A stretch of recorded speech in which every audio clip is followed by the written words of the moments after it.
Welcome back. I'm Patricia Saylor, Managing Partner of Saylor Financial Fundamentals, here with this week's QQQ trade update and a little real-life trading moment. Today, QQQ closed around $454, and I had a cash secured put at a $516 strike expiring. But I spent the day doing things that matter, teaching swimming lessons this morning and then leading an investing basics workshop at a local middle school. The students were great, but it was the teachers and school staff who really brought the questions afterward. I got back to my desk just before 4 p.m., opened my trading app, and tried to roll the put. But before I could get the order to fill, you'll hear it, the market closing bell rang. QQQ is trading at $454, and I have a cash secured put expiring today with a strike price of $516.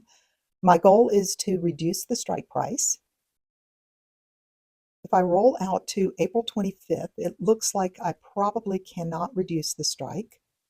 So I'm actually going to go out 3 weeks to May 2nd, putting in a limit order for 45 cents a share.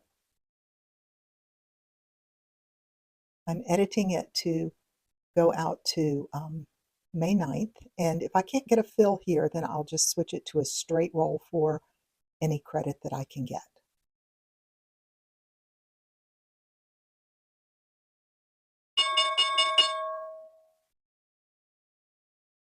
The market is closed, and I was not able to get any of my orders to fill before 4 p.m., so it's no big deal. I'm trading cash secured, so these shares will be assigned to me today, and I will deal with it on Monday.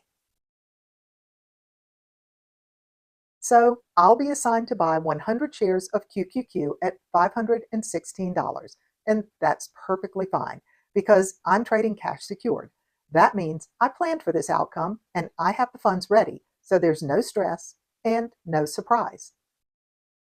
On Monday, I'll take a fresh look and decide whether to sell the shares and reestablish a put or keep the shares and sell a covered call. Either strategy works. It just depends on how the numbers look on Monday. Thanks for watching, and I'll follow up soon with what I decide.